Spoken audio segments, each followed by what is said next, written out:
क्या आपने कभी सोचा है कि बाइबल में ऐसा कौन सा रहस्य छिपा है जिसे सदियों से चुप रखा गया है? उत्पत्ति 6:4 हमें बताती है कि जब परमेश्वर के पुत्रों ने मनुष्य की पुत्रियों से विवाह किया तो पृथ्वी पर कुछ ऐसा हुआ जो इतिहास को हमेशा के लिए बदल देगा। ज्यादातर लोग मानते हैं कि जल प्रलय केवल पाप की सजा थी, लेकिन सच्चाई यह है कि यह एक आनुवंशिक हस्तक्षेप था, एक दैवीय शुद्धिकरण जो मानवता को विलुप्ति से बचाने के लिए आवश्यक था। इस कहानी में हम 3 चरणों में आगे बढ़ेंगे। पहले हम देखेंगे कि परमेश्वर के पुत्र वास्तव में कौन थे।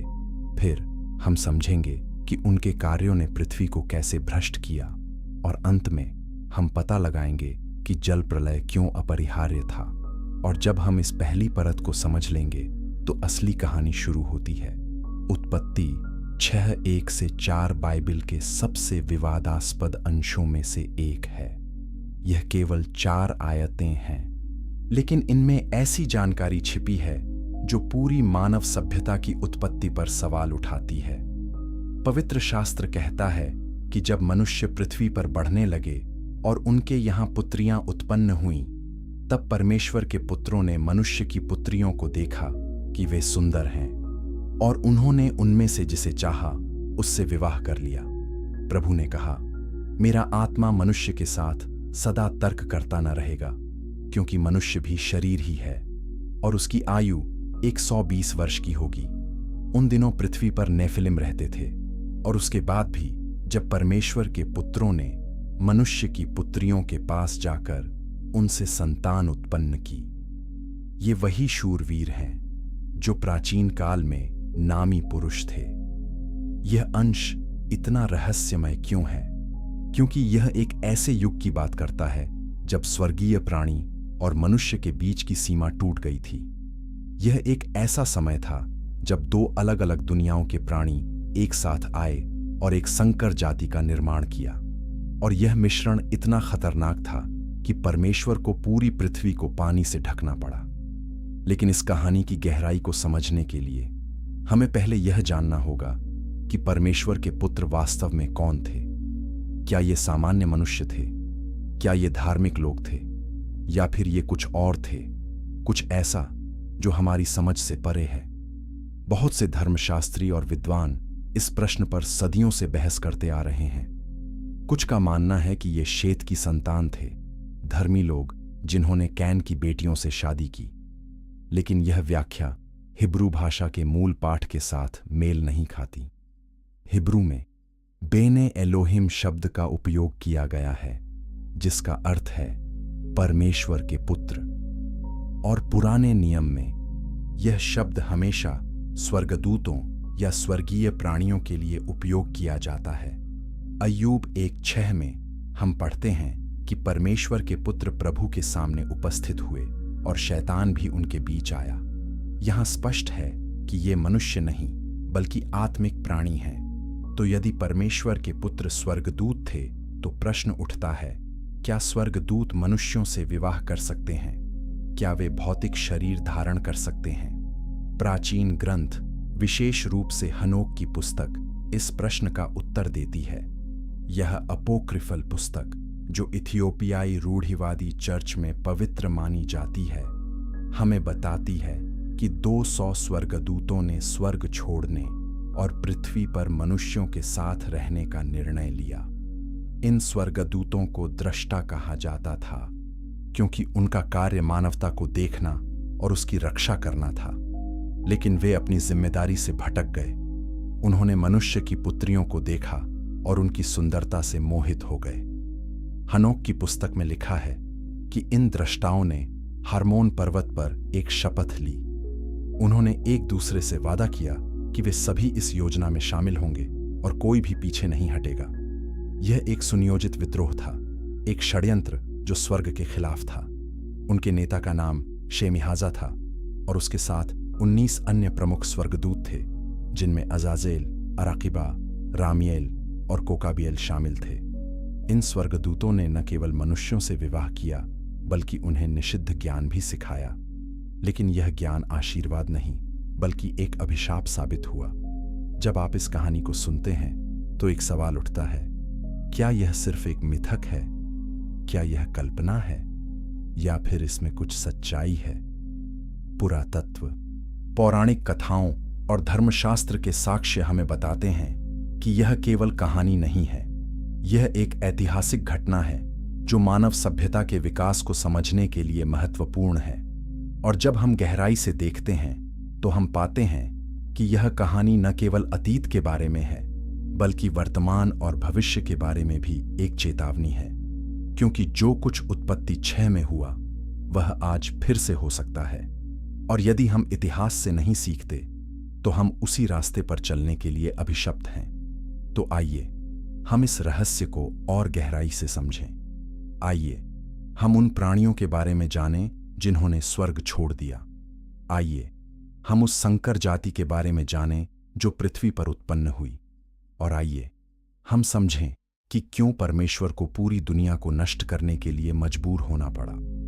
यह कहानी केवल धर्म के बारे में नहीं है, यह शक्ति, ज्ञान, विद्रोह और परिणाम के बारे में है।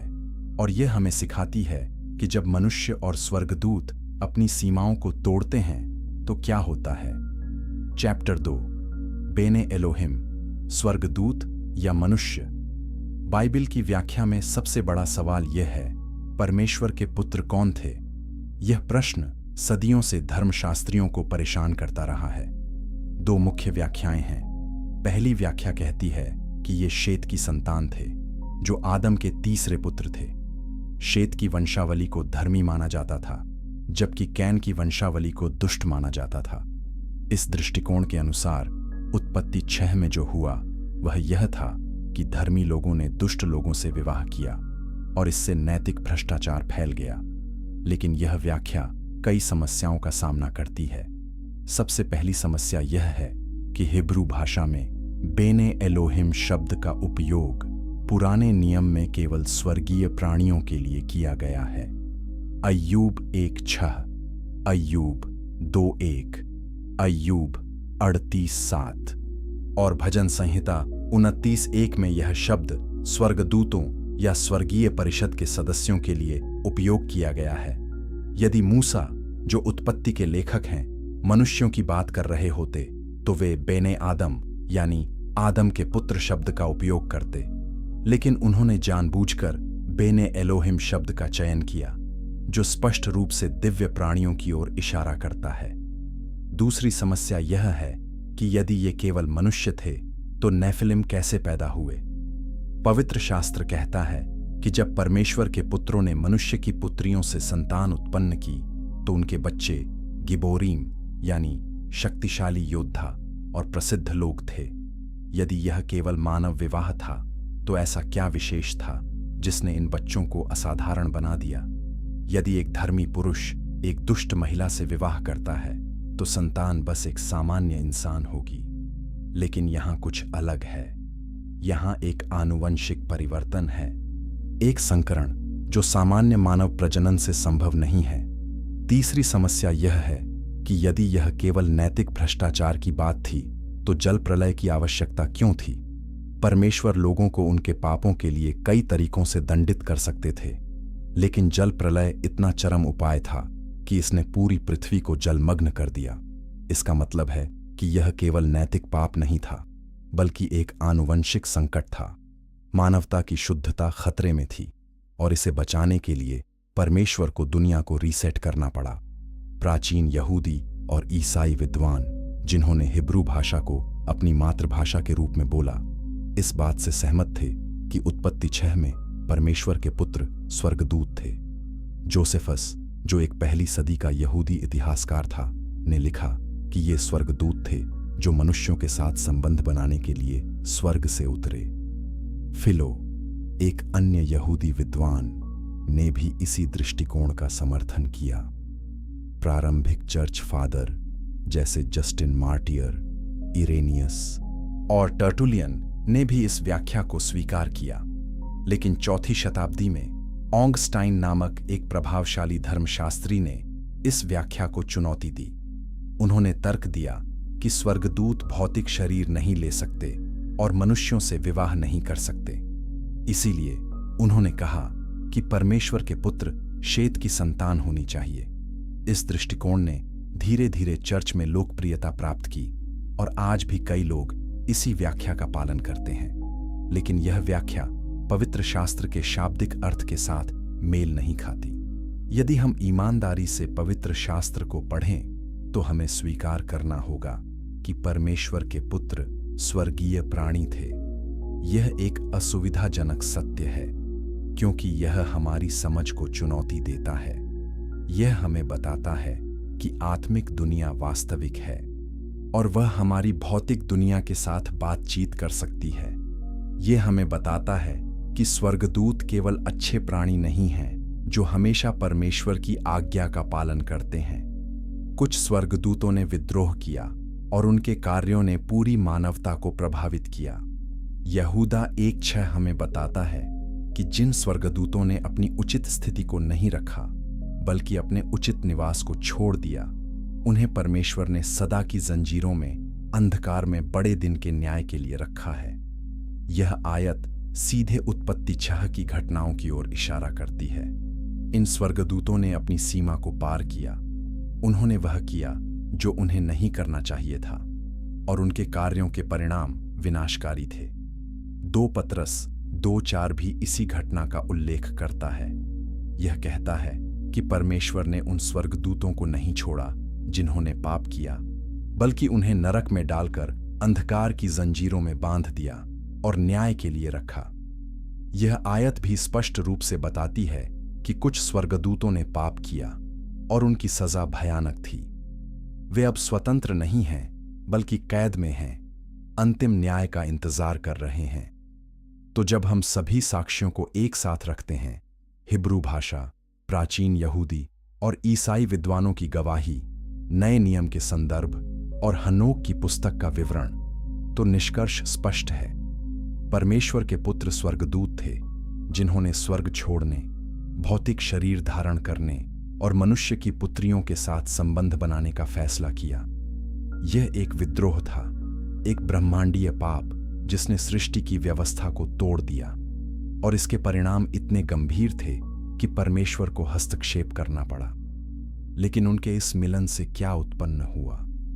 किस प्रकार के प्राणी पैदा हुए और वे पृथ्वी को कैसे भ्रष्ट करने में सफल रहे? यह हमारी अगली परत है और यह और भी अधिक परेशान करने वाली है। Chapter 3, Nephilim. गिरे हुए लोग। जब स्वर्गदूतों और मनुष्यों का मिलन हुआ तो एक नई जाति का जन्म हुआ। इन प्राणियों को नेफिलिम कहा जाता था। यह शब्द आज भी रहस्य और भय का कारण बनता है। लेकिन नेफिलिम वास्तव में कौन थे? अधिकांश अनुवाद इसे दानव या विशालकाय लोग के रूप में अनुवाद करते हैं, लेकिन यह अनुवाद अधूरा है। हिब्रू शब्द नेफिलिम नाफिल क्रिया से आता है जिसका अर्थ है गिरना या नीचे उतरना। इसीलिए नेफिलिम का अर्थ है गिरे हुए लोग या जो बलपूर्वक नीचे उतरे। यह अनुवाद हमें उनकी प्रकृति के बारे में बहुत कुछ बताता है। वे केवल लंबे या मजबूत नहीं थे, वे ऐसे प्राणी थे जिन्होंने स्वर्ग से पृथ्वी पर उतरकर अपना अधिकार स्थापित किया। वे हिंसक, अत्याचारी और भयानक थे। प्राचीन ग्रंथ हमें बताते हैं कि ये प्राणी 300 से 450 फीट लंबे थे। ये लगभग 90 से 135 मीटर है। इस आकार की कल्पना करना मुश्किल है। यह एक इमारत की ऊंचाई के बराबर है। यदि यह सच है तो नेफिलिम वास्तव में राक्षस थे, ऐसे प्राणी जो मानव कल्पना से परे थे। संख्या 13:33 में जब इस्राएली जासूस कनान देश का पता लगाने गए तो उन्होंने वापस आकर कहा, हमने वहां नेफिलिम को देखा, अनाक के वंशज जो नेफिलिम से आए थे, और हम अपनी नजर में टिड्डियों की तरह लगे और उनकी नजर में भी हम वैसे ही थे। यह आयत बताती है कि जल प्रलय के बाद भी नेफिलिम की संतानें बची रहीं। अनाकियों को विशालकाय योद्धा माना जाता था जो इतने भयानक थे कि इस्राएली उनसे डर गए। गोलियत, जिससे दाऊद ने लड़ाई की, भी संभवतः नेफिलिम की संतान था। बाइबल हमें बताती है कि गोलियत लगभग 9 फीट 9 इंच लंबा था। लेकिन नेफिलिम केवल लंबे नहीं थे, वे आनुवंशिक रूप से भिन्न थे। उनके पास अलौकिक शक्ति असाधारण बुद्धि और दीर्घ जीवन काल था। हनोक की पुस्तक हमें बताती है कि नेफिलिम ने पृथ्वी के सभी संसाधनों को खा लिया।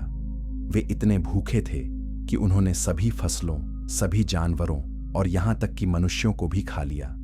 यह नरभक्षण की एक भयानक तस्वीर है। पृथ्वी एक ऐसी जगह बन गई थी जहां मनुष्य शिकार थे और नेफिलिम शिकारी थे। ये प्राणी न केवल भौतिक रूप से विनाशकारी थे, बल्कि नैतिक रूप से भी भ्रष्ट थे। उनमें मानवीय करुणा या नैतिकता का कोई निशान नहीं था। वे केवल अपनी इच्छाओं और शक्ति की लालसा से प्रेरित थे। वे पृथ्वी पर अराजकता और हिंसा के स्रोत थे। उत्पत्ति 6:5 कहता है, प्रभु ने देखा कि मनुष्य की दुष्टता पृथ्वी पर बड़ी है और उसके मन के विचारों की हर कल्पना लगातार केवल बुराई है। यह केवल मानव पाप की बात नहीं कर रहा है, यह नेफिलिम के प्रभाव की बात कर रहा है। उन्होंने पूरी सभ्यता को भ्रष्ट कर दिया। पुराणों और मिथकों में हम नेफिलिम के समान प्राणियों के बारे में कहानियां पाते हैं। यूनानी पौराणिक कथाओं में टाइटन्स और देवता मानव संकर हैं। हिंदू पौराणिक कथाओं में असुर और राक्षस हैं। सुमेरियन ग्रंथों में अन्नुनाकी हैं, जो स्वर्ग से उतरे और मनुष्यों के साथ मिश्रित हुए। मेसोपोटामिया की कहानियों में अपकल्लू हैं, 7 बुद्धिमान प्राणी जिन्होंने मानवता को ज्ञान दिया। ये सभी कहानियां एक सामान्य विषय साझा करती हैं। स्वर्गीय प्राणी पृथ्वी पर आए, उन्होंने मनुष्यों के साथ मिश्रण किया और उन्होंने सभ्यता को प्रभावित किया। यह केवल संयोग नहीं है, ये कहानियां एक वास्तविक घटना की स्मृति हैं। प्रत्येक संस्कृति ने इस घटना को अपने तरीके से याद किया, लेकिन मूल कहानी वही है। स्वर्गदूतों ने स्वर्ग छोड़ दिया, वे पृथ्वी पर आए, उन्होंने मनुष्यों से विवाह किया और उनकी संतानें विशाल, शक्तिशाली और विनाशकारी थीं। बाइबल इस घटना को सबसे स्पष्ट रूप से दर्ज करती है, लेकिन अन्य संस्कृतियों ने भी इसे अपने तरीके से संरक्षित किया। नेफिलिम का प्रभाव केवल भौतिक नहीं था, उन्होंने मानव डीएनए को भ्रष्ट किया। उन्होंने परमेश्वर के मूल सृजन को बदल दिया। मनुष्य को परमेश्वर की छवि में बनाया गया था, लेकिन नेफिलिम के कारण मानव जीनोम दूषित हो गया। यह केवल पाप की बात नहीं थी, यह आनुवंशिक संकट था। यदि यह जारी रहता तो कोई शुद्ध मानव नहीं बचता, और यदि कोई शुद्ध मानव नहीं बचता तो मसीह का आना असंभव हो जाता, क्योंकि मसीह को एक शुद्ध मानव वंश से आना था। उन्हें आदम की संतान होना था, न कि संकर जाति की। यही कारण है कि जल प्रलय इतना महत्वपूर्ण था।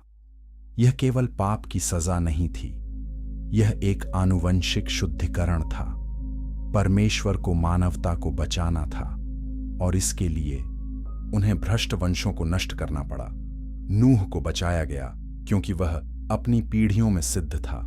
इसका मतलब केवल यह नहीं था कि वह धर्मी था, इसका मतलब यह भी था कि उसका आनुवंशिक वंश अभी भी शुद्ध था। वह अभी भी पूरी तरह से मानव था, नेफिलिम के डीएनए से अछूता। जब आप इस सच्चाई को समझते हैं तो जल प्रलय की कहानी एक नया अर्थ लेती है। यह केवल परमेश्वर के क्रोध की कहानी नहीं है, यह परमेश्वर की दया की कहानी है। यह मानवता को बचाने का एक हताश प्रयास है। यह उस योजना की रक्षा करने का एक तरीका है जो परमेश्वर ने मानवता के उद्धार के लिए बनाई थी। और यह हमें याद दिलाता है कि हमारी दुनिया केवल भौतिक नहीं है, आत्मिक युद्ध वास्तविक है, और यह मानव इतिहास को आकार देता है। लेकिन नेफिलिम कैसे अस्तित्व में आए? द्रष्टाओं ने वास्तव में क्या किया और उन्होंने मानवता को कैसे भ्रष्ट किया? यह हमारी अगली परत है। चैप्टर 4, द्रष्टाओं की विद्रोह। द्रष्टा कौन थे? यह शब्द हिब्रू ईर से आता है, जिसका अर्थ है जागने वाला या देखने वाला। ये स्वर्गदूत थे जिन्हें मानवता को देखने और उसकी रक्षा करने का कार्य दिया गया था, लेकिन वे अपने कर्तव्य से भटक गए। हनोक की पुस्तक हमें बताती है कि 200 स्वर्गदूतों ने हार्मोन पर्वत पर एक शपथ ली। यह पर्वत आज भी इज़राइल, लेबनान और सीरिया की सीमा पर स्थित है। यह एक पवित्र स्थान था, लेकिन यह एक विद्रोह का स्थल भी बन गया। इन द्रष्टाओं का नेता शेमिहाजा था। हनोक की पुस्तक में उसे सबसे प्रमुख विद्रोही के रूप में वर्णित किया गया है। उसके साथ 19 अन्य नेता थे। प्रत्येक ने 10 और स्वर्गदूतों को अपने साथ लाया। इन नेताओं के नाम हनोक की पुस्तक में सूचीबद्ध हैं: अजाजेल, अराकिबा, रामिएल, कोकाबिएल, तमिएल, रामिएल, डैनियल, नेकाएल, बाराकिएल, असाएल, आरमारोस, बथरियल, अनानेल, जाकिएल, सामसापील, सथारियल, ठुरियल, योमिएल और सराहिएल। प्रत्येक नाम एक विशिष्ट स्वर्गदूत का प्रतिनिधित्व करता है जिसने विद्रोह में भाग लिया। लेकिन उन्होंने विद्रोह क्यों किया? हनोक की पुस्तक हमें बताती है कि वे मनुष्य की पुत्रियों की सुंदरता से मोहित हो गए। वे उनके साथ संबंध बनाना चाहते थे, लेकिन यह केवल यौन इच्छा की बात नहीं थी, यह शक्ति और नियंत्रण की इच्छा भी थी। स्वर्गदूत स्वर्ग में परमेश्वर की सेवा करते थे, लेकिन वे चाहते थे कि उनकी पूजा की जाए। वे देवता बनना चाहते थे, न कि सेवक। और पृथ्वी पर वे इस इच्छा को पूरा कर सकते थे। वे मनुष्यों के लिए देवता बन सकते थे, उन पर शासन कर सकते थे और अपनी इच्छा को लागू कर सकते थे। जब ये स्वर्गदूत पृथ्वी पर आए तो उन्होंने मनुष्य की पुत्रियों से विवाह किया। लेकिन उन्होंने केवल यही नहीं किया, उन्होंने मानवता को निषिद्ध ज्ञान भी सिखाया। हनोक की पुस्तक हमें विस्तार से बताती है कि उन्होंने क्या सिखाया। अजाजेल ने मनुष्यों को तलवारें, चाकू, ढाल और कवच बनाना सिखाया। उसने उन्हें युद्ध की कला सिखाई। इससे पहले मनुष्यों के बीच संघर्ष था, लेकिन व्यवस्थित युद्ध नहीं था। अजाजेल ने इसे बदल दिया। उसने मानवता को हिंसा और विनाश के एक नए स्तर पर पहुंचा दिया। शेमिहाजा ने मनुष्यों को मंत्र और जड़ी बूटियों का ज्ञान सिखाया। यह जादू टोना और गुप्त विद्या का आधार बन गया। अरमारोस ने उन्हें मंत्रों को तोड़ना सिखाया। बाराकिएल ने उन्हें ज्योतिष सिखाया। कोकाबिएल ने उन्हें नक्षत्रों का ज्ञान दिया। तमिएल ने उन्हें शकुन सिखाए। असदेल ने उन्हें चंद्रमा के पाठ सिखाए और अकीबील ने उन्हें संकेतों को समझना सिखाया। ये सभी ज्ञान आध्यात्मिक थे और इन्हें गुप्त प्रथाओं में बदल दिया गया। लेकिन सबसे चौंकाने वाली शिक्षा महिलाओं को दी गई। एक स्वर्गदूत ने महिलाओं को श्रृंगार, आभूषण, कपड़े रंगने और सौंदर्य कला सिखाई। यह निर्दोष लग सकता है, लेकिन हनोक की पुस्तक इसे एक बुराई के रूप में प्रस्तुत करती है। क्यों? क्योंकि इन चीजों ने घमंड, ईर्ष्या और व्यभिचार को बढ़ावा दिया। महिलाएं अपनी प्राकृतिक सुंदरता से संतुष्ट नहीं रहीं। वे दूसरों को लुभाना और प्रतिस्पर्धा करना चाहती थीं। यह एक नैतिक गिरावट थी जो बाहरी सुंदरता के जुनून से उत्पन्न हुई। दृष्टाओं द्वारा दिया गया ज्ञान एक अभिशाप था। यह मानवता के लिए बहुत जल्दी आ गया।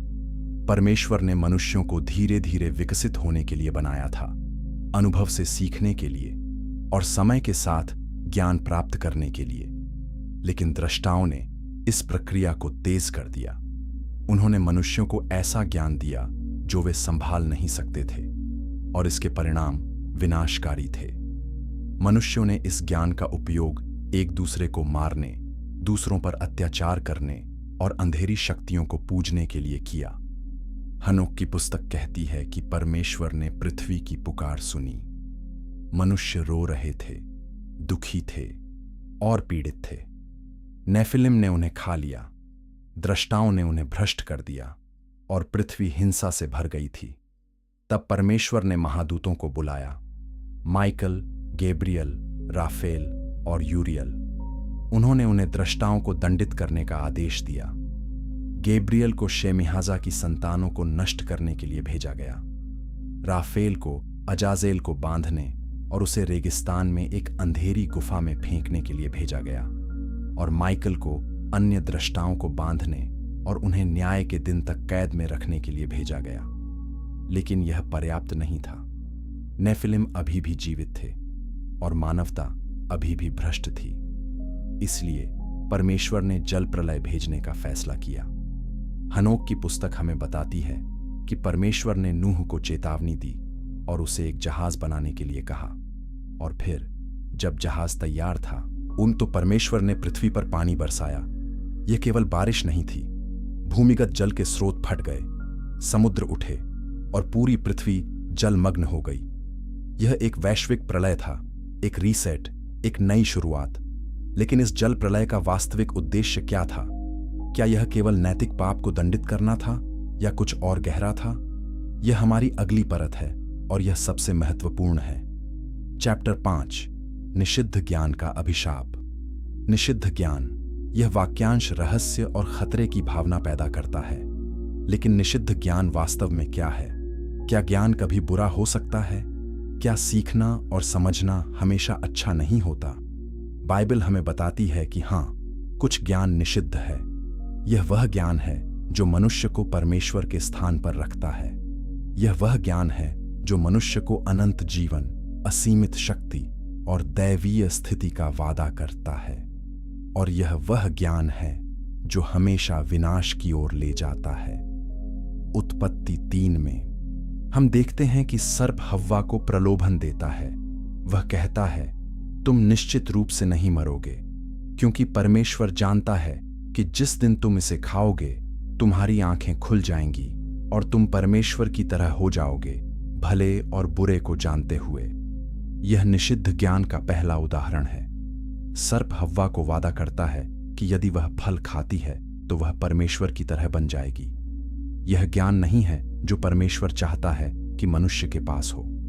यह ज्ञान है जो मनुष्य को विद्रोह की ओर ले जाता है। उत्पत्ति 6 में हम इसी विषय को फिर से देखते हैं। दृष्टाओं ने मनुष्यों को ज्ञान दिया, लेकिन यह वह ज्ञान नहीं था जो परमेश्वर चाहता था कि वे प्राप्त करें। उन्होंने उन्हें युद्ध, जादू, ज्योतिष और गुप्त प्रथाओं की शिक्षा दी। यह ज्ञान मनुष्य को दूषित करने के लिए डिजाइन किया गया था, न कि उन्हें बेहतर बनाने के लिए। यह उन्हें परमेश्वर से दूर ले जाने के लिए था, उन्हें अंधेरी शक्तियों की ओर आकर्षित करने के लिए। और यह काम किया। मनुष्य तेजी से भ्रष्ट हो गए। अजाजेल द्वारा सिखाई गई युद्ध की कला ने मानवता को बदल दिया। इससे पहले संघर्ष व्यक्तिगत थे। एक व्यक्ति दूसरे से लड़ता था, लेकिन यह सीमित था। लेकिन जब अजाजेल ने तलवारें, ढालें और कवच बनाना सिखाया तो युद्ध संगठित हो गया। समूह अन्य समूहों के खिलाफ लड़ने लगे, सेनाओं का गठन हुआ और हिंसा एक नए स्तर पर पहुंच गई। पृथ्वी खून से सन गई। शेमिहाजा द्वारा सिखाए गए मंत्र और जादू ने मनुष्यों को आत्मिक दुनिया के साथ बातचीत करने का एक तरीका दिया। लेकिन यह बातचीत परमेश्वर के माध्यम से नहीं थी, यह दुष्ट आत्माओं के माध्यम से थी। मनुष्यों ने दानवों को बुलाना सीखा, उनसे शक्ति मांगना और उनकी पूजा करना। यह मूर्ति पूजा और गुप्त विद्या का जन्म था और यह परमेश्वर की दृष्टि में घृणित था। ज्योतिष और शकुन ने मनुष्यों को यह विश्वास दिलाया कि वे भविष्य को जान सकते हैं और नियंत्रित कर सकते हैं। वे तारों को देखकर, पक्षियों की उड़ान को देखकर और विभिन्न संकेतों को पढ़कर निर्णय लेने लगे। लेकिन यह परमेश्वर पर विश्वास नहीं था, यह गुप्त शक्तियों पर विश्वास था और यह मनुष्यों को परमेश्वर से दूर ले गया।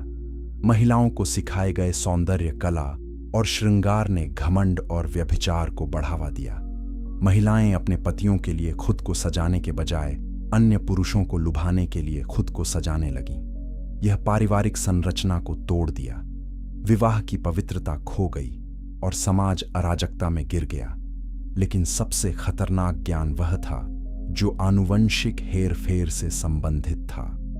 कुछ प्राचीन ग्रंथ सुझाव देते हैं कि दृष्टाओं ने मनुष्यों को न केवल अपने साथ संकर करना सिखाया, बल्कि जानवरों के साथ भी संकर करना सिखाया। यह सृष्टि की व्यवस्था का सबसे गंभीर उल्लंघन था। परमेश्वर ने प्रत्येक प्रजाति को अपनी प्रजाति के अनुसार बनाया था, लेकिन दृष्टाओं ने इस आदेश को तोड़ दिया। उन्होंने विभिन्न प्रजातियों को मिलाया, राक्षसी प्राणियों को बनाया और पृथ्वी को दूषित किया। जुबिलीज की पुस्तक, जो एक प्राचीन यहूदी ग्रंथ है, हमें बताती है कि जल प्रलय से पहले की दुनिया में कई प्रकार के संकर प्राणी थे। मनुष्य, पशु संकर, विशाल राक्षस और अन्य विकृत जीव पृथ्वी पर घूमते थे। यह एक भयावह दृश्य था, एक ऐसी दुनिया जो परमेश्वर के मूल सृजन से बहुत दूर चली गई थी। और यह सब दृष्टाओं द्वारा दिए गए निषिद्ध ज्ञान के कारण हुआ। निषिद्ध ज्ञान का एक और पहलू अमरता की खोज थी। मनुष्य मरने के लिए बनाए गए थे, या कम से कम पाप के बाद वे मृत्यु के अधीन हो गए। लेकिन दृष्टाओं ने उन्हें वादा किया कि वे अमर बन सकते हैं। उन्होंने उन्हें जीवन को लंबा करने के तरीके सिखाए, जादुई अभ्यास जो उन्हें देवताओं की तरह बनाने का वादा करते थे। लेकिन यह सब झूठ था। मनुष्य कभी भी परमेश्वर की तरह नहीं बन सकते। वे केवल उनकी छवि में बनाए गए हैं, लेकिन वे स्वयं दिव्य नहीं हैं। यह निषिद्ध ज्ञान का अभिशाप है। यह आशा का वादा करता है, लेकिन निराशा लाता है। यह शक्ति का वादा करता है, लेकिन दास्ता लाता है। यह अमरता का वादा करता है, लेकिन मृत्यु लाता है। और यह हमेशा मनुष्य को परमेश्वर से दूर ले जाता है। यही कारण है कि परमेश्वर ने दृष्टाओं को दंडित किया। यही कारण है कि उन्होंने जल प्रलय भेजा। और यही कारण है कि हमें आज भी सावधान रहना चाहिए, क्योंकि निषिद्ध ज्ञान अभी भी मौजूद है और यह अभी भी मनुष्यों को बहकाता है। आधुनिक विज्ञान, तकनीक और गुप्त प्रथाओं में हम वही प्रलोभन देखते हैं। देवताओं की तरह बनने का प्रलोभन, अमर होने का प्रलोभन और सृष्टि की व्यवस्था को तोड़ने का प्रलोभन। लेकिन इससे पहले कि हम आधुनिक समानांतर को देखें, हमें यह समझना होगा कि नेफिलिम और दृष्टाओं ने पृथ्वी को कैसे भ्रष्ट किया। यह हमारी अगली परत है। चैप्टर 6, संकर जाति का उदय। जब स्वर्गदूत और मनुष्य मिले तो एक नई जाति पैदा हुई। यह जाति न तो पूरी तरह से मानव थी, न ही पूरी तरह से स्वर्गीय। यह एक संकर थी, एक मिश्रण जो प्रकृति के नियमों के खिलाफ था। नेफिलिम केवल शारीरिक रूप से अलग नहीं थे, उनकी आनुवंशिक संरचना मौलिक रूप से भिन्न थी। उनके पास मानव और स्वर्गदूत दोनों के गुण थे, और यह उन्हें अत्यंत शक्तिशाली और अत्यंत खतरनाक बना दिया। बाइबल हमें बताती है कि नेफिलिम गिबोरीम थे, जिसका अर्थ है शक्तिशाली योद्धा या बलवान पुरुष। वे प्राचीन काल के प्रसिद्ध लोग थे। इसका मतलब है कि उन्होंने अपनी पीढ़ी में एक महत्वपूर्ण प्रभाव डाला। वे नेता, राजा और योद्धा बन गए। वे उन लोगों के रूप में याद किए गए जिन्होंने इतिहास को आकार दिया, लेकिन उनका प्रभाव सकारात्मक नहीं था, यह विनाशकारी था। प्राचीन मिथकों में हम नेफिलिम के समान प्राणियों की कहानियां पाते हैं। यूनानी पौराणिक कथाओं में हम अर्ध देवताओं के बारे में पढ़ते हैं, प्राणी जो एक देवता और एक मनुष्य के बीच पैदा हुए थे। हेराक्युलिस, थीसियस, पर्सियस और अकिलीस सभी अर्ध देवता थे। उनके पास अलौकिक शक्ति थी। वे असाधारण कारनामे कर सकते थे और उन्हें अक्सर नायक के रूप में याद किया जाता था। लेकिन यदि आप इन कहानियों को गहराई से देखें तो आप पाएंगे कि ये अर्ध देवता अक्सर हिंसक, अभिमानी और विनाशकारी थे। हेराक्युलिस ने 12 कार्य किए, लेकिन उसने अपने परिवार को भी मार डाला। थीसियस ने मिनोटॉर को मारा, लेकिन उसने अपने पिता की मृत्यु का कारण भी बना। पर्सियस ने मेडुसा को मारा, लेकिन उसने कई निर्दोष लोगों को भी मार डाला। ये अर्ध देवता नायक नहीं थे। वे शक्तिशाली प्राणी थे जो अपनी इच्छानुसार कार्य करते थे, बिना किसी नैतिक जिम्मेदारी के। और यह बिल्कुल वैसा ही है जैसा नेफिलिम थे। सुमेरियन और बेबीलोन की कहानियों में हम गिलगमेश के बारे में पढ़ते हैं। गिलगमेश एक राजा था जो 2/3 देवता और 1/3 मानव था। गिलगमेश का महाकाव्य हमें बताता है कि वह असाधारण रूप से मजबूत और लंबा था। वह 5 मीटर से अधिक लंबा था और उसमें अलौकिक शक्ति थी। वह अत्याचारी था, अपने लोगों पर अन्याय करता था और जो चाहता था वह करता था। केवल तभी जब एनकिडु, एक और शक्तिशाली प्राणी, उसका सामना करता है तो गिलगमेश बदलना शुरू करता है। लेकिन फिर भी गिलगमेश की कहानी अमृता की खोज की कहानी है। वही निषिद्ध ज्ञान जो उत्पत्ति 3 और उत्पत्ति 6 में देखा गया है। हिंदू पौराणिक कथाओं में हम असुरों और राक्षसों के बारे में पढ़ते हैं। ये प्राणी देवताओं के खिलाफ लड़ते थे और अक्सर पृथ्वी पर अराजकता फैलाते थे। वे शक्तिशाली, भयानक और विनाशकारी थे, और वे अक्सर मनुष्यों या देवताओं के साथ संकर के रूप में वर्णित किए जाते थे। ये सभी मिथक एक सामान्य स्मृति साझा करते हैं, संकर प्राणियों की स्मृति जो पृथ्वी पर रहते थे और अराजकता फैलाते थे। लेकिन नेफिलिम केवल व्यक्तिगत प्राणी नहीं थे, वे एक जाति थे। उन्होंने प्रजनन किया और उनकी संतानें भी संकर थीं। संख्या 13:33 हमें बताता है कि अनाकियों, जो जल प्रलय के बाद रहते थे, नेफिलिम के वंशज थे। इसका मतलब है कि कुछ नेफिलिम या उनकी संतानें जल प्रलय से बच गईं। कैसे? आए शायद नूह के पुत्रों की पत्नियों में से एक नेफिलिम के आनुवंशिक कोड को ले गई, या शायद कुछ नेफिलिम जल प्रलय से पहले मर गए, लेकिन उनकी आत्माएं, जिन्हें दुष्ट आत्माएं या दानव कहा जाता है, पृथ्वी पर रहीं और जल प्रलय के बाद फिर से संकर प्राणियों को बनाने की कोशिश की। बाइबल हमें बताती है कि इजरायलियों को कनान देश में कई विशालकाय जातियों का सामना करना पड़ा। अनाकियों के अलावा रिफाइम, जमजुमिम, एमिम और ओग नामक राजा भी थे जो विशालकाय थे। व्यवस्था विवरण 3:11 हमें बताता है कि ओग का बिस्तर 9 क्यूबिट लंबा और 4 क्यूबिट चौड़ा था। यह लगभग 4 मीटर लंबा और 1.8 मीटर चौड़ा है। इसका मतलब है कि ओग एक विशालकाय था, संभवतः नेफिलिम की संतान। इन विशालकाय जातियों को नष्ट करने का आदेश परमेश्वर ने क्यों दिया? क्योंकि वे संकर थे। वे परमेश्वर के मूल सृजन का हिस्सा नहीं थे। वे द्रष्टाओं के विद्रोह का परिणाम थे, और यदि उन्हें रहने दिया गया तो वे मानवता को फिर से भ्रष्ट कर सकते थे। इसीलिए परमेश्वर ने यहोशू और इस्राएलियों को आदेश दिया कि वे इन जातियों को पूरी तरह से नष्ट कर दें। यह निर्दयी लग सकता है, लेकिन यह एक आवश्यक आनुवंशिक शुद्धिकरण था। संकर जाति का उदय केवल एक प्राचीन समस्या नहीं थी, यह एक चेतावनी है। यह हमें बताता है कि जब मनुष्य और स्वर्गीय प्राणी अपनी सीमाओं को तोड़ते हैं तो क्या होता है। यह हमें बताता है कि आनुवंशिक हेरफेर खतरनाक है। यह हमें बताता है कि सृष्टि की व्यवस्था को तोड़ना हमेशा विनाश की ओर ले जाता है, और यह हमें याद दिलाता है कि परमेश्वर इस व्यवस्था की रक्षा करेंगे, भले ही इसका मतलब पूरी दुनिया को नष्ट करना हो। लेकिन जल प्रलय वास्तव में क्या था? यह केवल पानी की बारिश थी या कुछ और? यह हमारी अगली परत है, और यह सबसे गहरी है। चैप्टर 7, जल प्रलय। एक आनुवंशिक शुद्ध जल प्रलय बाइबल की सबसे प्रसिद्ध कहानियों में से एक है। हर कोई नूह और जहाज के बारे में जानता है, लेकिन बहुत कम लोग समझते हैं कि जल प्रलय वास्तव में क्यों आवश्यक था। ज्यादातर लोग सोचते हैं कि यह केवल पाप की सजा थी। लोग बुरे थे, इसलिए परमेश्वर ने उन्हें नष्ट कर दिया, लेकिन यह केवल आंशिक सत्य है। जल प्रलय का एक और अधिक गहरा कारण था। यह एक आनुवंशिक शुद्धिकरण था। उत्पत्ति 6:5 कहता है, प्रभु ने देखा कि मनुष्य की दुष्टता पृथ्वी पर बड़ी है और उसके मन के विचारों की हर कल्पना लगातार केवल बुराई है। यह केवल नैतिक भ्रष्टाचार की बात नहीं कर रहा है, यह एक गहरे आंतरिक भ्रष्टाचार की बात कर रहा है। मनुष्य की हर कल्पना बुरी थी।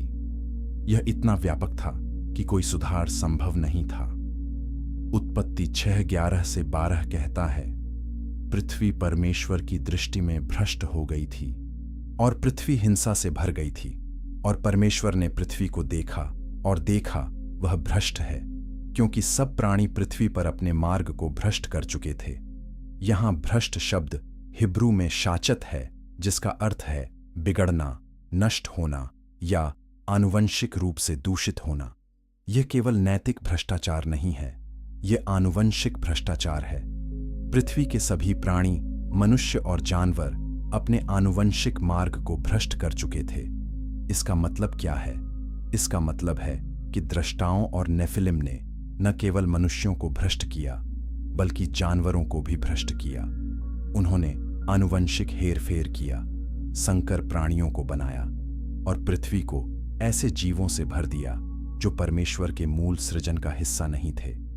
जुबिलीज की पुस्तक हमें बताती है कि जल प्रलय से पहले की दुनिया में कई प्रकार के राक्षसी और संकर प्राणी थे। यदि यह सच है, तो जल प्रलय केवल एक दंड नहीं था, यह एक आवश्यकता थी।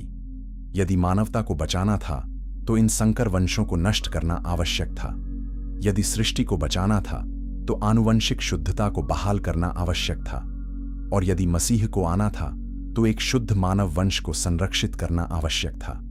यही कारण है कि परमेश्वर ने नूह को चुना। उत्पत्ति 6:9 कहता है, नूह एक धर्मी पुरुष था, अपनी पीढ़ियों में निर्दोष था। नूह परमेश्वर के साथ चला। यहां निर्दोष शब्द हिब्रू में तामीम है, जिसका अर्थ है पूर्ण, बिना दोष या आनुवंशिक रूप से शुद्ध। यह केवल नैतिक शुद्धता की बात नहीं कर रहा है, यह आनुवंशिक शुद्धता की बात कर रहा है। नूह और उसका परिवार अभी भी पूरी तरह से मानव थे। उनका आनुवंशिक कोड नेफिलिम के डीएनए से दूषित नहीं हुआ था। यही कारण है कि परमेश्वर ने उन्हें बचाया। परमेश्वर ने नूह को एक जहाज बनाने का आदेश दिया। यह कोई साधारण नाव नहीं थी, यह एक विशाल जहाज था, जो लगभग 137 मीटर लंबा, 23 मीटर चौड़ा और 14 मीटर ऊंचा था। यह आधुनिक जहाजों के आकार के बराबर था। नूह को इस जहाज में अपने परिवार और हर प्रकार के शुद्ध जानवरों के एक जोड़े को लाने का आदेश दिया गया था। यह एक आनुवंशिक संरक्षण परियोजना थी। परमेश्वर सृष्टि को रीसेट कर रहे थे और वे यह सुनिश्चित कर रहे थे कि केवल शुद्ध आनुवंशिक वंश जीवित रहें। जब जहाज तैयार था तो परमेश्वर ने जल प्रलय भेजा। उत्पत्ति 7:11 कहता है, नूह की आयु के 600वें वर्ष के दूसरे महीने के 17वें दिन, उस दिन महासागर के सभी स्रोत फट गए और आकाश के झरोखे खुल गए। यह केवल बारिश नहीं थी, यह एक भूवैज्ञानिक प्रलय था। भूमिगत जल के स्रोत फट गए। इसका मतलब है कि भूकंप, ज्वालामुखी और विशाल सुनामी हुई। आकाश के झरोखे खुल गए। इसका मतलब है कि पानी की अकल्पनीय मात्रा आकाश से गिरी। यह जल प्रलय 40 दिन और 40 रात तक चला और पानी 150 दिनों तक पृथ्वी पर रहा। पूरी पृथ्वी पानी से ढक गई। सभी पहाड़, सभी घाटियां, सभी शहर और सभी प्राणी डूब गए। केवल नूह, उसका परिवार और जहाज में जानवर बचे। यह एक संपूर्ण रीसेट था। पुरानी दुनिया नष्ट हो गई और एक नई दुनिया का जन्म हुआ। जब पानी कम हुआ तो जहाज अरारत पर्वत पर टिक गया। नूह और उसका परिवार बाहर आए। परमेश्वर ने उनके साथ एक वाचा बांधी। उन्होंने वादा किया कि वे फिर कभी पूरी पृथ्वी को पानी से नष्ट नहीं करेंगे, और उन्होंने इंद्रधनुष को इस वाचा के संकेत के रूप में स्थापित किया। यह एक नई शुरुआत थी। मानवता को एक और मौका मिला और सृष्टि की शुद्धता बहाल हुई। लेकिन जल प्रलय केवल एक ऐतिहासिक घटना नहीं है, यह एक चेतावनी भी है। यह हमें बताता है कि परमेश्वर सृष्टि की शुद्धता की रक्षा करेंगे। यह हमें बताता है कि आनुवंशिक हेरफेर गंभीर परिणामों के साथ आता है, और यह हमें याद दिलाता है कि जब मानवता अपनी सीमाओं को तोड़ती है तो न्याय आता है। 2 पतरस 3:6-7 कहता है, उस समय की दुनिया पानी से भरकर नष्ट हो गई, लेकिन वर्तमान आकाश और पृथ्वी उसी वचन के द्वारा आग के लिए रखे गए हैं। दुष्ट लोगों के न्याय और विनाश के दिन तक संरक्षित हैं। पहला न्याय पानी से था, अगला न्याय आग से होगा, और यह तब आएगा जब मानवता फिर से वही गलतियां दोहराएगी। लेकिन क्या जल प्रलय से पहले की दुनिया में अन्य सभ्यताएं भी इसी घटना को जानती थीं? क्या अन्य संस्कृतियां भी देवता मनुष्य संकर के बारे में बात करती हैं? यह हमारी अगली परत है। चैप्टर 8, सुमेरियन देवता राजा और बाइबिल की सच्चाई। जब हम प्राचीन सभ्यताओं का अध्ययन करते हैं तो हम एक आश्चर्यजनक पैटर्न पाते हैं। लगभग हर संस्कृति में देवता मनुष्य संकर की कहानियां हैं। सुमेरियन सभ्यता, जो दुनिया की सबसे पुरानी ज्ञात सभ्यताओं में से एक है, विशेष रूप से महत्वपूर्ण है। उनके ग्रंथ हमें बताते हैं कि स्वर्ग से प्राणी पृथ्वी पर आए और मानव सभ्यता को आकार दिया। इन प्राणियों को अन्नुनाकी कहा जाता था। सुमेरियन ग्रंथों के अनुसार अन्नुनाकी स्वर्ग से पृथ्वी पर आए। वे शक्तिशाली प्राणी थे जिन्होंने मनुष्यों को सभ्यता का ज्ञान दिया। उन्होंने उन्हें कृषि, धातु विज्ञान, खगोल विज्ञान और शहरी नियोजन सिखाया, लेकिन उन्होंने मनुष्यों के साथ मिश्रण भी किया। सुमेरियन राजाओं की सूची हमें बताती है कि जल प्रलय से पहले के राजाओं ने हजारों वर्षों तक शासन किया। उदाहरण के लिए एक राजा ने 43,200 वर्षों तक शासन किया। यह स्पष्ट रूप से सामान्य मानव जीवन काल नहीं है। ये राजा संकर थे, अर्ध दिव्य प्राणी जिनका जीवन काल असाधारण रूप से लंबा था। सुमेरियन ग्रंथ अपकल्लू के बारे में भी बात करते हैं, 7 बुद्धिमान प्राणी जिन्होंने मानवता को ज्ञान दिया। इन अपकल्लू को अक्सर आधे मानव आधे मछली के रूप में चित्रित किया जाता है। वे समुद्र से निकले और मनुष्य को सिखाया। यह कहानी हनोक की पुस्तक में दृष्टाओं की कहानी से बहुत मिलती जुलती है। दोनों ही मामलों में स्वर्गीय प्राणियों ने मनुष्य को ज्ञान दिया और इसने सभ्यता को बदल दिया। बेबीलोन की कहानियां गिल्गमेश के बारे में बात करती हैं, एक राजा जो 2/3 देवता और 1/3 मानव था। गिल्गमेश का महाकाव्य हमें बताता है कि वह असाधारण रूप से मजबूत, लंबा और शक्तिशाली था। वह अमृता की खोज में गया, लेकिन अंततः असफल रहा। यह कहानी उत्पत्ति 6 और नेफिलिम की कहानी का एक स्पष्ट प्रतिध्वनि है। यूनानी पौराणिक कथाओं में हम टाइटन्स के बारे में पढ़ते हैं, शक्तिशाली प्राणी जिन्होंने देवताओं के खिलाफ विद्रोह किया। प्रोमेथियस, एक टाइटन, ने मनुष्यों को आग दी, जो ज्ञान और सभ्यता का प्रतीक है। लेकिन इसके लिए उसे ज्यूस द्वारा दंडित किया गया। यह कहानी अजाजेल और अन्य द्रष्टाओं की कहानी से बहुत मिलती जुलती है, जिन्होंने मनुष्यों को निषिद्ध ज्ञान दिया और इसके लिए दंडित किए गए। हिंदू पौराणिक कथाओं में हम असुरों के बारे में पढ़ते हैं, शक्तिशाली प्राणी जिन्होंने देवताओं के खिलाफ लड़ाई की।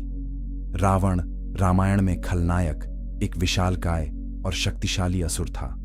वह 10 सिर वाला था, जो उसकी अलौकिक प्रकृति का प्रतीक है। ये सभी कहानियां एक सामान्य विषय साझा करती हैं। स्वर्गीय प्राणी पृथ्वी पर आए, उन्होंने मनुष्यों के साथ बातचीत की और उन्होंने सभ्यता को प्रभावित किया। यह केवल संयोग नहीं है, ये सभी संस्कृतियां एक वास्तविक घटना की स्मृति रखती हैं। उत्पत्ति 6 में वर्णित घटना केवल इज़राइल की कहानी नहीं है, यह एक वैश्विक घटना थी जिसने सभी संस्कृतियों को प्रभावित किया। जब नूह के 3 पुत्र शेम, हाम और येपेत जल प्रलय के बाद पृथ्वी पर फैल गए, तो उन्होंने इस घटना की स्मृति अपने साथ ले गई। प्रत्येक संस्कृति ने इस स्मृति को अपने तरीके से संरक्षित किया। कुछ ने इन स्वर्गीय प्राणियों को देवता के रूप में पूजना शुरू कर दिया, कुछ ने उन्हें नायक के रूप में याद किया। लेकिन केवल बाइबिल ही सत्य को स्पष्ट रूप से प्रस्तुत करती है। ये प्राणी विद्रोही स्वर्गदूत थे और उनके कार्यों ने मानवता को भ्रष्ट किया। बाइबिल हमें बताती है कि परमेश्वर ने राष्ट्रों को विभिन्न देवताओं के अधीन कर दिया। व्यवस्था विवरण 32:8-9 कहता है, जब परम प्रधान ने राष्ट्रों को उनकी विरासत दी, जब उसने मानव जाति को अलग किया, तो उसने लोगों की सीमाओं को परमेश्वर के पुत्रों की संख्या के अनुसार निर्धारित किया, क्योंकि प्रभु का भाग उसके लोग हैं, याकूब उसकी विरासत का भाग है। यह आयत हमें बताती है कि परमेश्वर ने अन्य राष्ट्रों को स्वर्गीय प्राणियों के अधीन कर दिया, लेकिन इज़राइल को अपने लिए रखा। यही कारण है कि हम विभिन्न संस्कृतियों में देवता मनुष्य संकर की कहानियां पाते हैं। ये देवता वास्तव में दृष्टा या अन्य विद्रोही स्वर्गदूत थे जो इन राष्ट्रों के ऊपर रखे गए थे।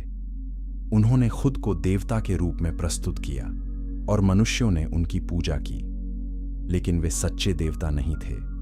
वे पतित स्वर्गीय प्राणी थे जिन्होंने मानवता को धोखा दिया।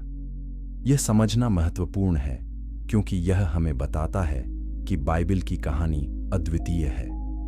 बाइबिल इन प्राणियों को देवता नहीं बल्कि विद्रोही स्वर्गदूत कहती है। बाइबिल उनकी पूजा नहीं करती बल्कि उनकी निंदा करती है। और बाइबिल हमें बताती है कि केवल एक सच्चा परमेश्वर है जिसने स्वर्ग और पृथ्वी को बनाया। यही वह सत्य है जो इज़राइल को दिया गया और यही सत्य हमें दिया गया है। लेकिन यह कहानी हमें आज क्या सिखाती है?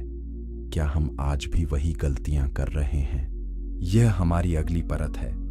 चैप्टर 9, देवताओं की तरह बनने का प्रलोभन। उत्पत्ति 3 में सर्प हव्वा से कहता है, तुम परमेश्वर की तरह हो जाओगे। यह मानव इतिहास का सबसे पुराना प्रलोभन है। देवताओं की तरह बनने की इच्छा, अमर होने की इच्छा, असीमित ज्ञान और शक्ति रखने की इच्छा। यह प्रलोभन उत्पत्ति 3 में था, यह उत्पत्ति 6 में था जब दृष्टाओं ने स्वर्ग छोड़ा, और यह आज भी है। पूरे इतिहास में मनुष्यों ने इस प्रलोभन के आगे झुका है। प्राचीन मिस्र में फिरौन खुद को देवता मानते थे। वे अमरता की खोज करते थे, जटिल दफन अनुष्ठान करते थे और खुद को परमेश्वर के रूप में पूजने की मांग करते थे। बेबीलोन में राजा नबूकदनेस्सर ने अपनी विशाल मूर्ति बनाई और सभी को इसकी पूजा करने का आदेश दिया। वह परमेश्वर की तरह पूजा जाना चाहता था। यूनानी दार्शनिक मनुष्य को देवता बनाने के तरीकों की खोज करते थे। उन्होंने दर्शन, विज्ञान और रहस्यवाद का उपयोग करके मानव क्षमता को बढ़ाने की कोशिश की। रोमन सम्राटों ने खुद को देवता घोषित किया। उन्होंने मंदिर बनाए जहां लोग उनकी पूजा करते थे। ये सब देवताओं की तरह बनने के उसी प्रलोभन का हिस्सा था। मध्य युग में कीमियागर अमरता का अमृत खोजने की कोशिश करते थे। वे सोचते थे कि यदि वे सही सूत्र पा सकते हैं तो वे अमर हो सकते हैं। पुनर्जागरण में मानवतावाद ने मनुष्य को केंद्र में रखा, परमेश्वर के स्थान पर। मनुष्य को सब कुछ की माप माना गया और आज हम इसी प्रलोभन को आधुनिक रूप में देखते हैं। ट्रांसह्यूमनिज्म एक आंदोलन है जो तकनीक के माध्यम से मानव क्षमता को बढ़ाना चाहता है। ट्रांसह्यूमनिस्ट मानते हैं कि हम तकनीक का उपयोग करके खुद को बेहतर बना सकते हैं, बीमारी और मृत्यु को हरा सकते हैं और अंततः अमर हो सकते हैं। वे कृत्रिम बुद्धिमत्ता, साइबोर्ग प्रौद्योगिकी और आनुवंशिक इंजीनियरिंग का उपयोग करना चाहते हैं। आनुवंशिक इंजीनियरिंग वही है जो दृष्टाओं ने उत्पत्ति 6 में किया था। आज वैज्ञानिक क्रिस्पर तकनीक का उपयोग करके मानव जीनोम को संपादित कर रहे हैं। वे रोगों को ठीक करने का वादा करते हैं, लेकिन वे डिजाइनर बच्चे बनाने की भी बात करते हैं। ऐसे बच्चे जिनके जीन को वांछित गुणों के लिए संपादित किया गया है। यह निर्दोष लग सकता है, लेकिन यह एक खतरनाक रास्ता है, क्योंकि जब हम मानव जीनोम को संपादित करना शुरू करते हैं तो हम परमेश्वर की भूमिका निभा रहे हैं। हम तय कर रहे हैं कि मनुष्य कैसा होना चाहिए, और यह वही घमंड है जो दृष्टाओं में था। कृत्रिम बुद्धिमत्ता एक और क्षेत्र है जहां हम देवताओं की तरह बनने की कोशिश कर रहे हैं। एआई शोधकर्ता सुपर इंटेलिजेंस बनाने की बात करते हैं। एक एआई जो मानव बुद्धिमत्ता से कहीं अधिक चालाक है।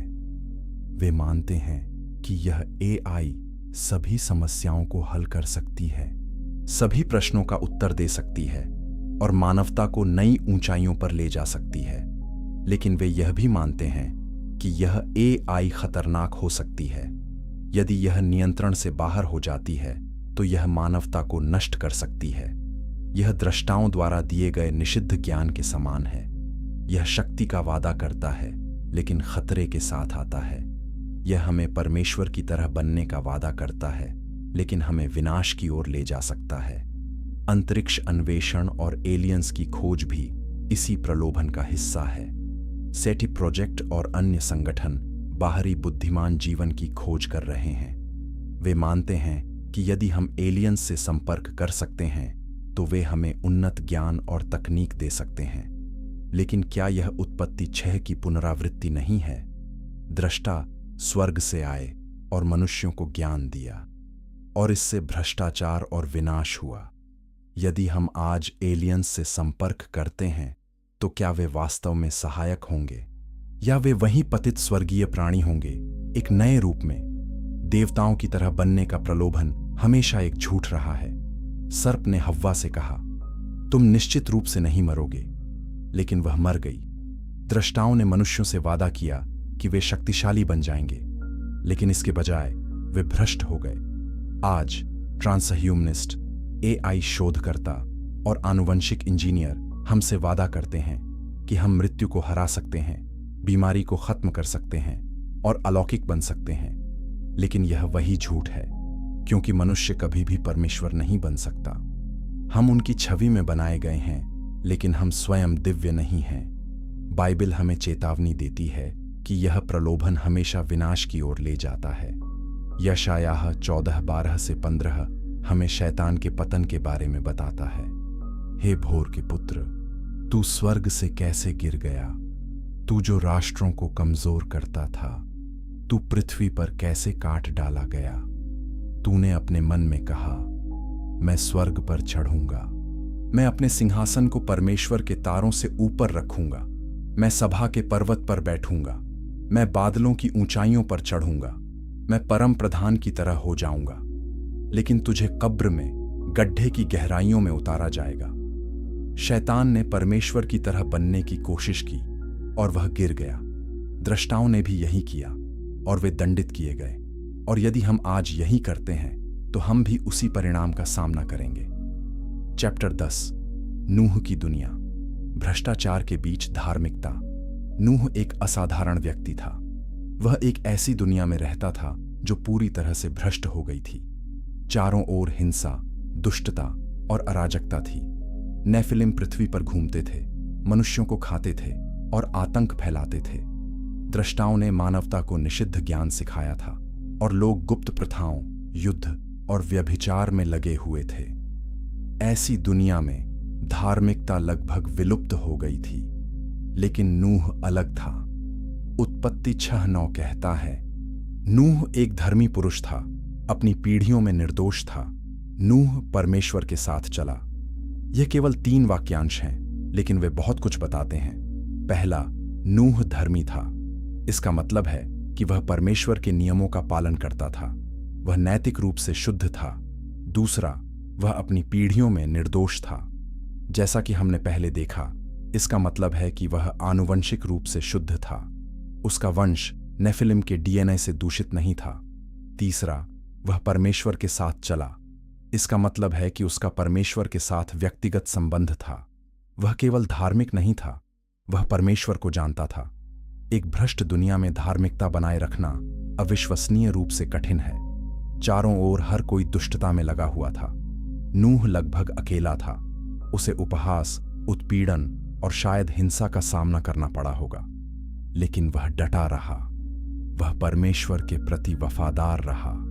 और जब परमेश्वर ने उसे एक जहाज बनाने के लिए कहा, तो उसने बिना सवाल किए पालन किया। 2 पतरस 2:5 नूह को धार्मिकता का प्रचारक कहता है। इसका मतलब है कि नूह ने केवल खुद को धार्मिक नहीं रखा, उसने दूसरों को भी चेतावनी दी। उसने उन्हें बताया कि जल प्रलय आ रहा है। उसने उन्हें पश्चाताप करने और परमेश्वर की ओर फिरने के लिए कहा। लेकिन किसी ने नहीं सुना। लोग उस पर हंसे। उन्होंने उसे पागल समझा। 120 वर्षों तक नूह ने जहाज बनाया और चेतावनी दी। लेकिन केवल उसका परिवार, उसकी पत्नी, उसके 3 पुत्र और उनकी पत्नियां ही बचे। यह केवल 8 लोग थे। नूह की दुनिया हमारी दुनिया से बहुत अलग नहीं है। आज भी हम एक ऐसी दुनिया में रहते हैं जो तेजी से भ्रष्ट हो रही है। हिंसा, नैतिक गिरावट और परमेश्वर का इनकार बढ़ रहा है। लोग खुद को केंद्र में रखते हैं, परमेश्वर को नहीं। वे शक्ति, सुख और अमरता की खोज करते हैं और वे परमेश्वर की चेतावनियों को अनदेखा करते हैं। लूका 17:26 से 27 में यीशु कहते हैं, जैसे नूह के दिनों में हुआ, वैसे ही मनुष्य के पुत्र के दिनों में होगा। लोग खाते पीते थे, विवाह करते थे, जब तक नूह जहाज में प्रवेश नहीं कर गया और जल प्रलय आया और सभी को नष्ट कर दिया।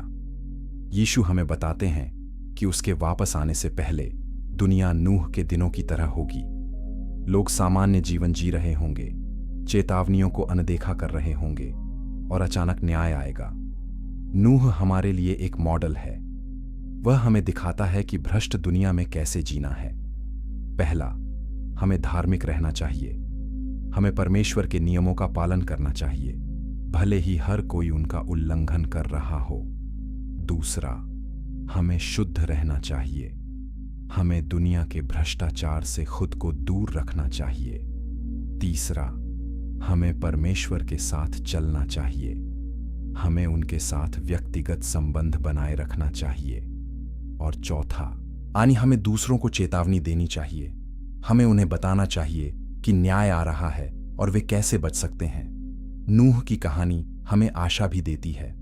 भले ही पूरी दुनिया भ्रष्ट हो, परमेश्वर हमेशा एक शेष को बचाते हैं। नूह और उसका परिवार बच गए और उनके माध्यम से मानवता को एक नई शुरुआत मिली। आज भी परमेश्वर अपने विश्वास योग्य लोगों को बचाएंगे। भले ही हम अल्पसंख्यक में हों, भले ही हर कोई हमें अनदेखा करे, परमेश्वर हमें नहीं भूलेंगे। वे हमारी रक्षा करेंगे और हमें बचाएंगे। नूह की कहानी हमें यह भी याद दिलाती है कि न्याय वास्तविक है। लोग सोचते थे कि नूह पागल है। उन्होंने उस पर हंसा जब वह जहाज बनाता था, लेकिन जब बारिश शुरू हुई तो हंसी रुक गई। तब वे समझे कि नूह सही था, लेकिन तब तक बहुत देर हो चुकी थी। जहाज का दरवाजा बंद हो गया था और वे सभी नष्ट हो गए। आज भी लोग परमेश्वर की चेतावनियों पर हंसते हैं। वे सोचते हैं कि न्याय नहीं आएगा, लेकिन यह आएगा, और जब यह आएगा, आज तो बहुत देर हो जाएगी। इसलिए हमें नूह की तरह बनना चाहिए। हमें सुनना चाहिए, पालन करना चाहिए और चेतावनी देनी चाहिए, क्योंकि समय कम है और हमारी दुनिया नूह की दुनिया की तरह बनती जा रही है।